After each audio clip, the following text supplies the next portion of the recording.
Bismillahirrahmanirrahim. Assalamualaikum warahmatullahi wabarakatuh. Saya Wahyu Lailatul Baridah, mahasiswa Pasca Sarjana UIN Maulana Malik Ibrahim Malang, jurusan Magister Pendidikan Guru Madrasah Ibtidaiyah.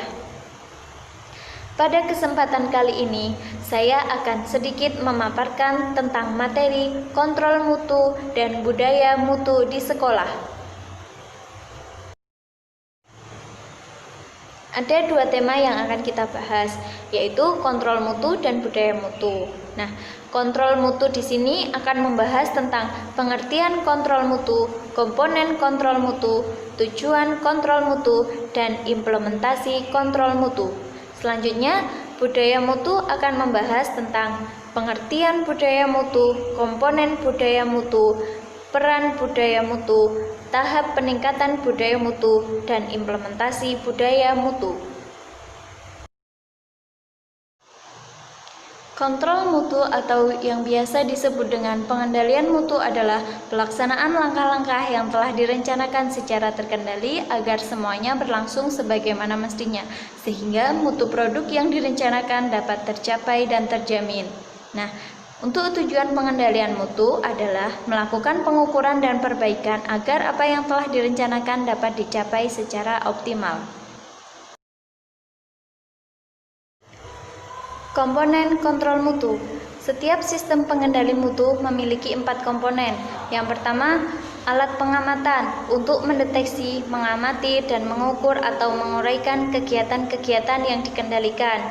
Yang kedua, alat penilai yang mengevaluasi unjuk kerja dari suatu kegiatan. Yang ketiga, alat modifikasi perilaku untuk mengubah unjuk kerja jika diperlukan. Dan yang keempat, alat untuk menyebarluaskan informasi kepada pihak lain.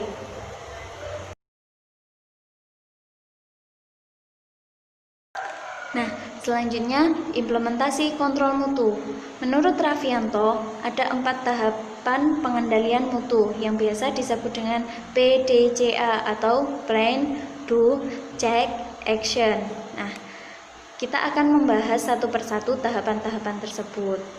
Tahapan pertama yaitu tahap perencanaan atau Do. Yang harus dilakukan adalah menentukan proses mana yang perlu diperbaiki, menentukan perbaikan apa yang harus dilakukan, dan menentukan data atau informasi yang diperlukan.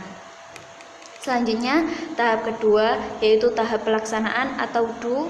Yang harus dilakukan adalah mengumpulkan informasi dasar tentang jalannya proses yang sedang berlangsung, kemudian melakukan perubahan yang dikehendaki untuk dapat diterapkan. Nah, selanjutnya kembali mengumpulkan data untuk mengetahui apakah perubahan telah membawa perbaikan atau tidak. Nah, selanjutnya masuk pada tahap ketiga, yaitu tahap pemeriksaan atau cek. Pada tahap ini, menafsirkan perubahan dengan menyusun data yang sudah terkumpul dalam sebuah grafik. Grafiknya berupa analisis. Analisis ini berguna untuk merangkum serta menafsirkan data dan informasi untuk mendapatkan kesimpulan. Nah, selanjutnya masuk pada tahap keempat, yaitu tahap perbaikan atau action. Pada tahap ini, yang harus dilakukan adalah memutuskan perubahan mana yang akan diimplementasikan. Selanjutnya, melakukan pelatihan ulang atau pelatihan tambahan. Dan yang terakhir yaitu penentuan perubahan untuk menjaga agar seluruh karyawan melaksanakan apa yang diharapkan dalam prosedur yang telah digariskan. Nah, pembahasan selanjutnya adalah budaya mutu. Apa itu budaya mutu? Budaya mutu adalah sebuah sistem nilai organisasi yang menghasilkan lingkungan yang kondusif demi keberlangsungan dan keberlanjutan perbaikan mutu. Nah, budaya mutu ini terdiri dari nilai-nilai, tradisi, prosedur, dan harapan tentang promosi mutu tersebut. Selanjutnya, terbentuknya budaya mutu tidak terlepas dari 2 faktor, yaitu faktor internal dan faktor eksternal. Faktor internal adalah nilai-nilai yang sudah tertanam dalam diri manusia itu sendiri, sedangkan faktor eksternal adalah faktor dari luar, seperti kepemimpinan, lingkungan, dan lain sebagainya. Selanjutnya, dimensi budaya. Budaya yang kuat dibangun oleh 4 dimensi K, yaitu komitmen, kemampuan, kepaduan, dan konsistensi. Maksudnya adalah sebuah instansi atau sekolah yang ingin memiliki budaya itu setiap individunya harus memiliki komitmen untuk melakukan yang terbaik bagi sekolahan tersebut. Hal itu didukung oleh kemampuan setiap individu, baik berupa keahlian teknis, psikologis, maupun sosiologis. Nah, selanjutnya, individu tersebut harus bisa memadukan diri sebagai bagian dari kehidupan sekolahan secara menyeluruh. Nah, selanjutnya, kondisi tersebut itu harus dilakukan secara konsisten terhadap apa yang telah disepakati bersama.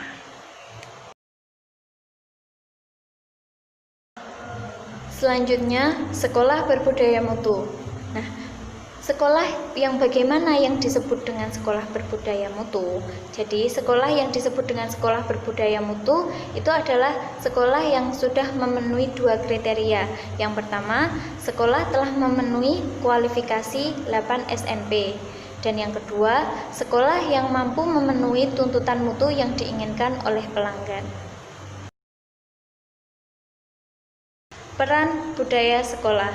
Ada 2 peran budaya dalam sekolah. Yang pertama, meningkatkan kinerja sekolah, baik kinerja kepala sekolah, guru, staf, maupun siswanya. Dan yang kedua, membangun mutu sekolah. Jadi, sekolah yang memiliki budaya mutu yang kuat itu dapat membangun mutu sekolah tersebut.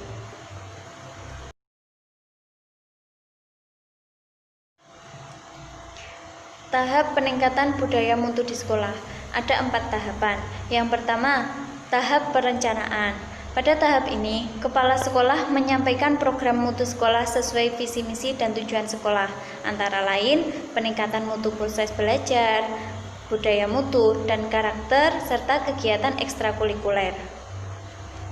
Selanjutnya, tahap kedua yaitu tahap pengorganisasian. Nah, pada tahap ini, kepala sekolah menyampaikan struktur organisasi. Tahap selanjutnya atau tahap ketiga yaitu tahap kepemimpinan. Nah, pada tahap ini, kepala sekolah mengomunikasikan harapan-harapan yang tinggi terhadap budaya mutu sekolah. Selanjutnya, kepala sekolah ikut berpartisipasi aktif pada setiap kegiatan. Dan seluruh warga sekolah mendukung serta melaksanakan program mutu sekolah. Misalnya, seorang guru melaksanakan pembelajaran dengan inovatif. Nah, masuk pada tahap terakhir yaitu tahap pengawasan. Nah, di sini kepala sekolah mengevaluasi kegiatan setiap tahunnya bersama seluruh warga sekolah. Selanjutnya, menindaklanjuti hasil evaluasi. Dan yang terakhir, memberikan penghargaan pada warga sekolah yang berprestasi, baik dari segi guru atau siswanya.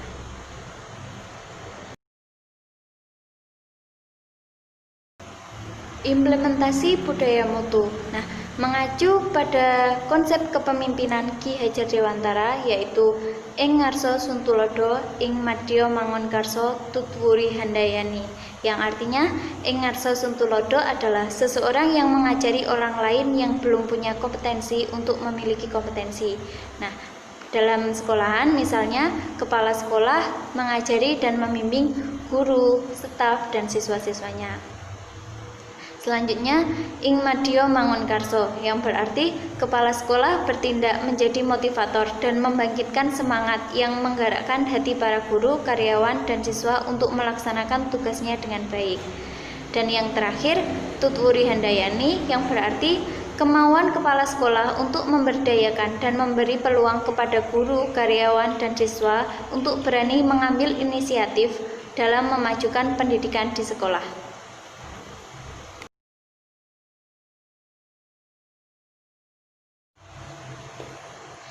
Pengembangan dan penerapan budaya pada peserta didik antara lain, pertama, menerapkan budaya religius.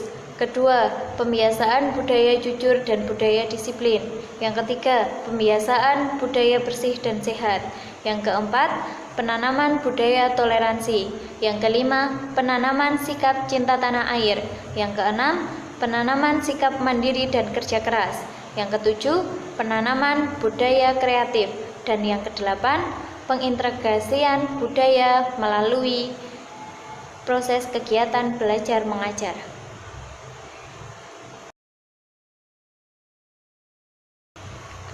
Sekian pemaparan tentang kontrol mutu dan budaya mutu. Apabila ada kurang atau salahnya, saya mohon maaf. Terima kasih. Wassalamualaikum warahmatullahi wabarakatuh.